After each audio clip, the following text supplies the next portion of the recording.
Hello everybody, welcome to Puget Sound Garden Life.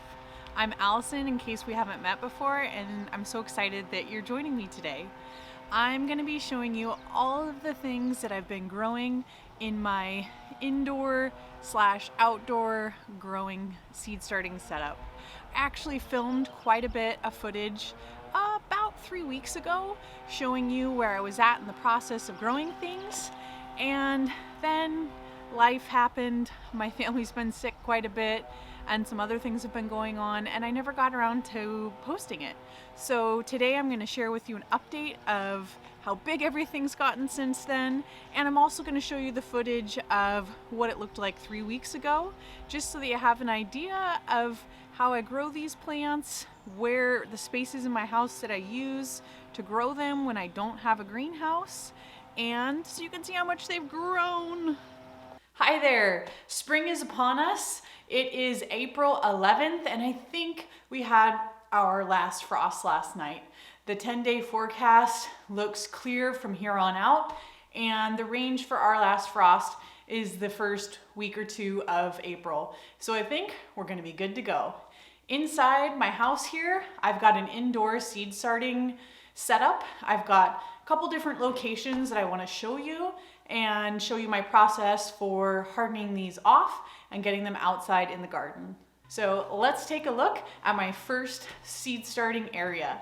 In my house, we've actually got, I've got this space, a space upstairs in my bedroom/home office, a space in the garage, and then also my hardening off space on the outdoor deck. So I'm going to show you all those different places, talk about how I use them each differently, and how I get my plants from a seed to a beautiful plant.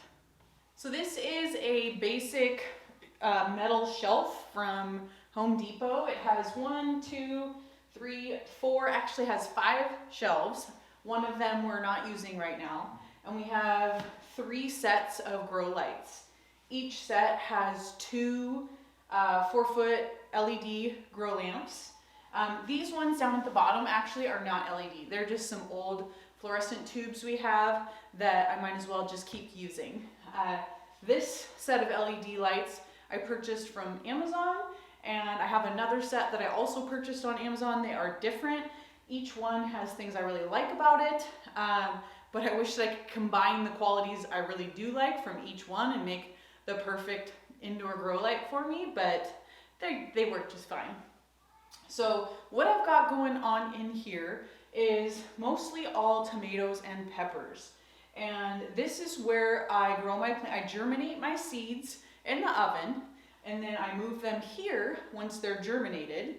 And I have some heat mats. I only have one heat mat left inside right now. Most of my heat mats are in the garage, but I move them out of the oven once they've started germinating onto the heat mat and into this station.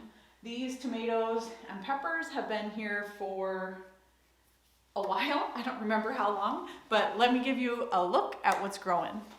Primarily throughout here is tomatoes and peppers, or a few other basils and other small things.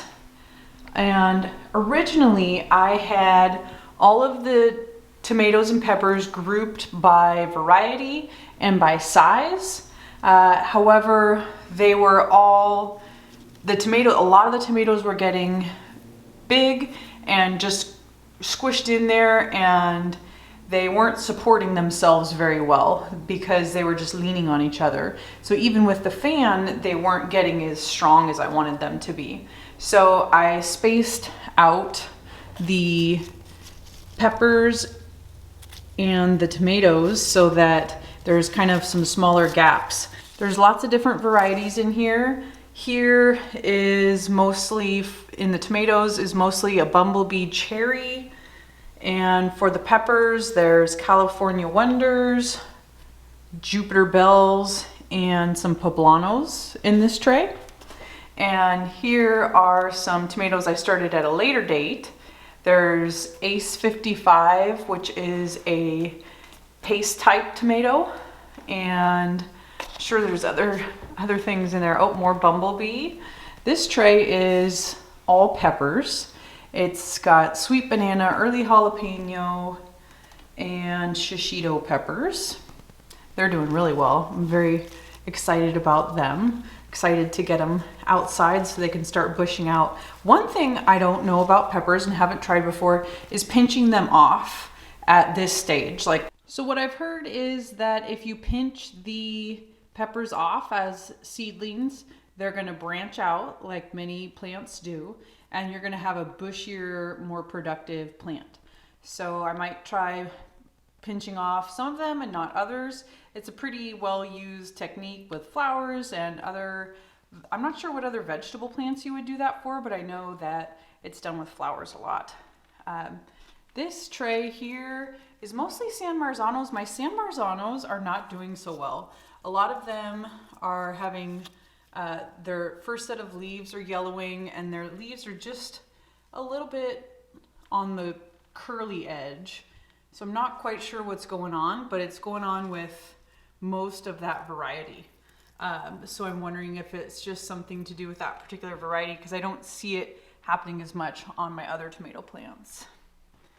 Down here in this level, it's just more of similar things, but different varieties of tomatoes and peppers.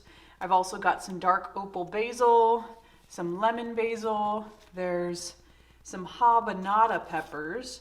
This one right there is a habanada, and they are kind of short and stubby. Here's another one right there, and they're definitely just kind of trudging along. I'm not sure what their growth habit is, like how large that plant will be, the habanada, compared to other pepper plants. So maybe it's just a smaller plant.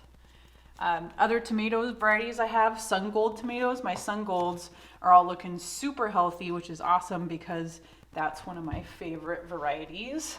And we also have, this is all large red cherry. These have been very productive here on my homestead, and I use these a lot for dehydrating and making into sun-dried tomatoes. All right. Oh, here's another variety, Pink Berkeley. I've never grown that before. I'm really excited. I also have a big rainbow, and they're a larger slicing tomato. Normally I try to stick with smaller tomatoes just because I'm more successful with them in this area, but I'm gonna give some of those big slicers a try. Next up, let's go check out what's growing in the garage. All right, we are now in my garage where I've got another seed starting rack, and this is kind of the second place where I can put them after they've been germinating and growing in the house where it's warmer. And so all of these here are kind of in different stages. Some of them I even germinated out here. I've got some heat mats out here. The grow domes work really well, and it's a great place to get extra sun. So that is right in my garage door there. So I can just open up the garage door in the morning, and this gets a nice light morning sun. And as the plants are growing from really small plants and getting a little bit of exposure every morning, and now there's more light, they're already getting conditioned to the UV levels from the sun, so that's really helpful. And it gives them a really good breeze and fresh air. And I've run a fan on the backside that pushes it out. So I'm gonna give you a closer look at what I've got growing here. Here on the top shelf, I've got a tray of cucumbers. It's half garden sweet slicing cucumber and half homemade pickling cucumber. Here I've got some tomatillos that are hanging out underneath this grow dome and on a heat mat because they are a little bit behind, and I'm trying to get them caught up. Here I've got a tray of pole beans, and I'm so excited because prior to this year I've never pre-started any bush beans or pole beans, and I'm pre-starting both this year just to see how that helps me with germination. I had a lot of slug damage to my plants when they're small, so I'm excited to see how that's going to help. In this tray I've got spaghetti squash, butternut squash, and a few Kajari melons. I'm really excited to give those a try and maybe be able to get a fruit from one of them. Be so exciting. The next shelf down, there's a tray of some different varieties of zinnias. There's some California Giants and some shorter cut and come again zinnias. This tray here is all an assorted California Giant mix, assorted color mix. And here are some teeny tiny plants, some real small snapdragons that are just being pretty slow.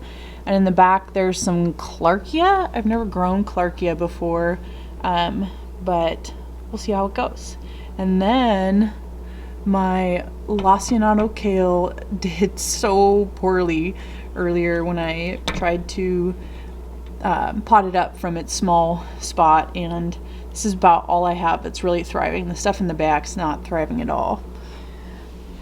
Okay, this is the third shelf down, and you can notice here, so I've got these labeled. Some of them are labeled on the other side, but these trays are labeled. All these ones on the bottom two racks are going to be starting the process of hardening off and moving to the back deck. And tonight they're going to spend a few hours out there, and then tomorrow during the day they'll still get all their full exposure here, and I'll just start moving those to the back deck over the next week. So this tray is salad bowl lettuce and bachelor's buttons, blue bachelor's buttons. Then here I've got dill and cilantro in the back. Here are a bunch of different varieties of, well, I shouldn't say a bunch, there's 3 different varieties. There's mammoth sunflowers, the teddy bear sunflower here in the middle, and in the back is oh golly, what is that? Oh, a lemon queen in the back. So I'm really excited. These are looking really healthy. And here are more lavender, and there's some mint in the back. These lavender are looking really healthy. They're super small, but you know, by next year they're going to be a thriving, good-sized plant. On the bottom here, I've got salvia in most of these, and then on the right there's rosemary in those trays in the back. They're looking happy and healthy, just real small. And then one more tray of lavender in the front. Then this tray's got some lobelia. This is my only lobelia that germinated out of like a whole packet. Here's my marigolds. They don't look like they've put on a lot of growth lately, but I'm just noticing as I'm looking at it here that in the middle I can see some fresh growth. And there's some chamomile that I really need to pot up into. I'm going to put them into some herb towers.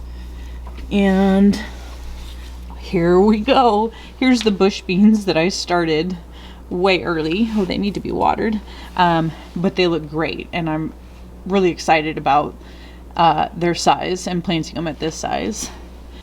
So behind me I've got that little zip up small greenhouse type thing, and it's the place where I kind of use as my last stage of hardening off. So all of my plants that have been hardened off are back here on my deck, and they stay in there for a little while before I fully move them out onto the deck here to finish their hardening off process.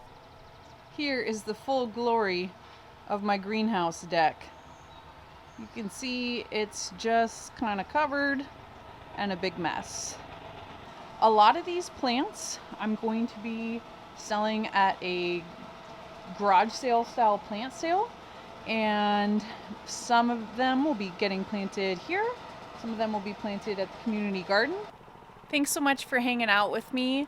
I hope that you are as excited about the 2021 growing season as I am.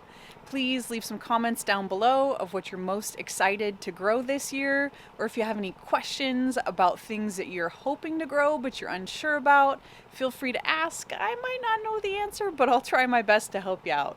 If you enjoyed this video, please give it a thumbs up. It will really help my channel grow so that we can be a bigger part of the urban, suburban homesteading community.